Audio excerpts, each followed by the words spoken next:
The 2020 free agency period is now only 8 days away, and with guys like Pietrangelo, Hall, and Krug likely hitting the open market and the salary cap staying the same at least through next season, there's a lot to be excited about. More than likely, most of the top free agents will be scooped up by basement teams as they're the ones that have cap space. This could make for a very interesting 2020 to 21 season, as there may not really be any awful teams. So with that out of the way, let's get right into it. So starting us off, I'm going to show you my rankings for the top free agents from 1 to 10. So at number 1, I have Alex Pietrangelo. At number 2 is Taylor Hall. At number 3 is Torrey Krug.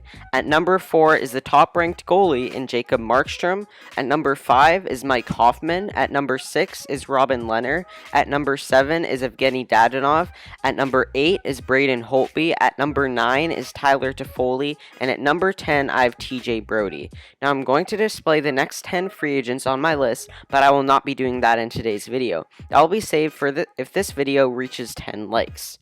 So our first free agent is Alex Pietrangelo. Pietrangelo had a great season this year, putting up a total of 52 points in 70 games while being solid defensively and physically.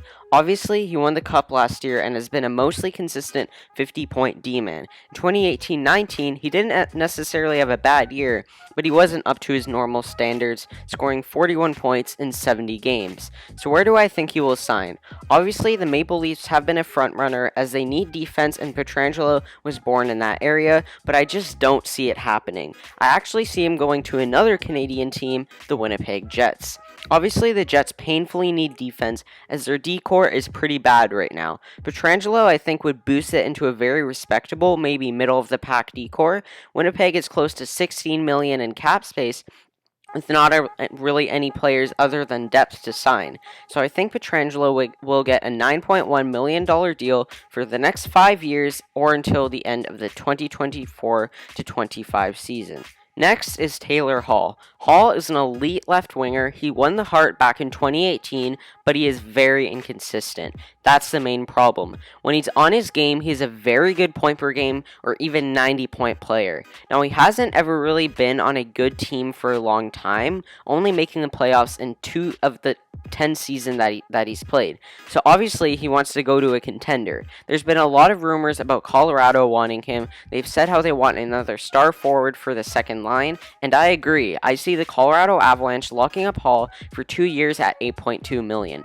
I don't see Hall getting that long of a contract, as I think he needs to prove to whatever team he signs with that he can be that consistent point per game to 90-point player. Colorado has $22 million in cap space and will likely have a good chunk of it to spend in free agency. Our third player is Torrey Krug. Krug is a very good offensive defenseman. He's been on pace for 60-plus points in each of the last 3 seasons.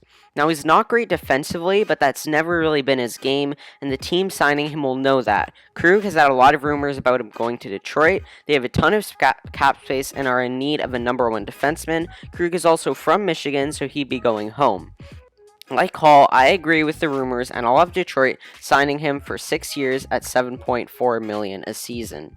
This is my top-ranked goalie in Jacob Markstrom.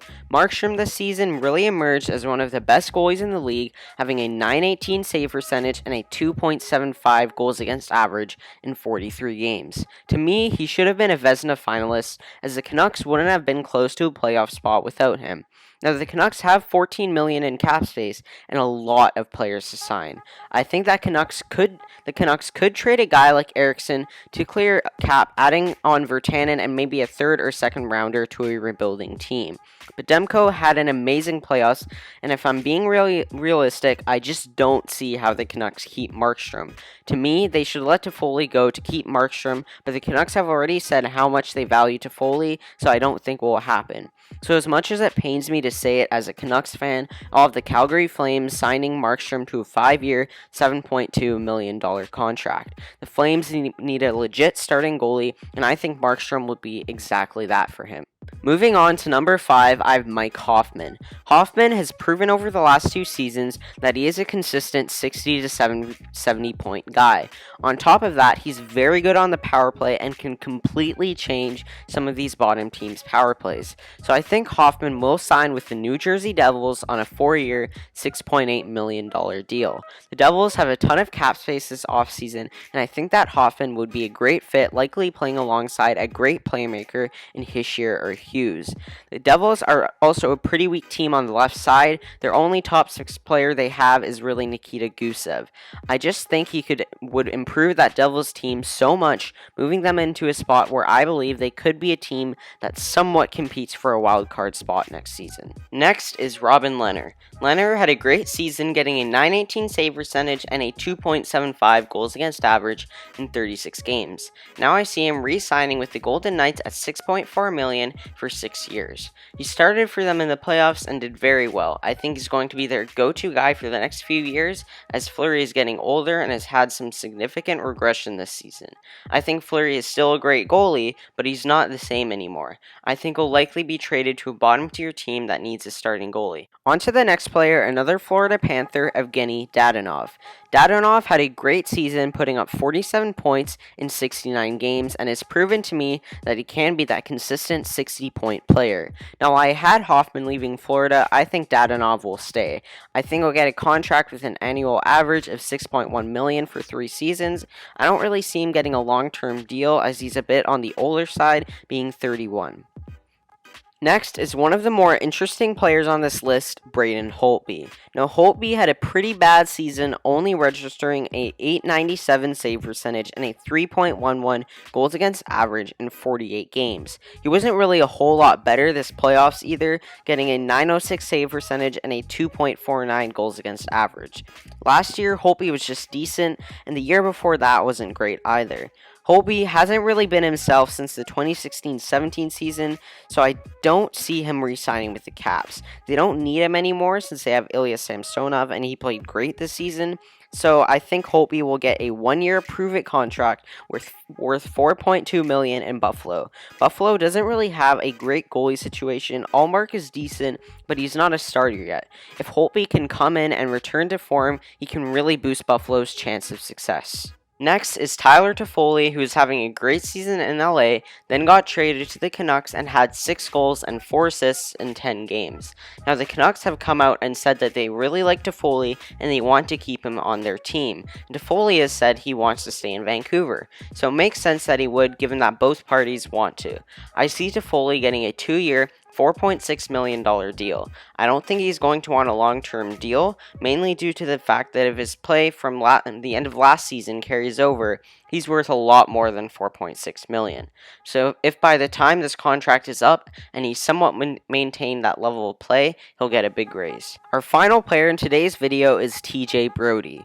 Brodie isn't someone who's going to put up a lot of numbers, but that's not his game. He's a great defensive defenseman who can really boost your blue line. I think he'll get a 6-year contract worth $5.3 million a season with the LA Kings. The Kings are a rebuilding team that I think, with all the prospects they have coming up and their second overall pick, can maybe go close to 500 next season. But one of the main things that would prevent them from doing that is their decor. Brodie could come in and add some much needed insurance for that blue line since he's more defensive. Anyways, I hope you enjoyed today's video. Make sure you tell me who you have signing these players in the comment section down below.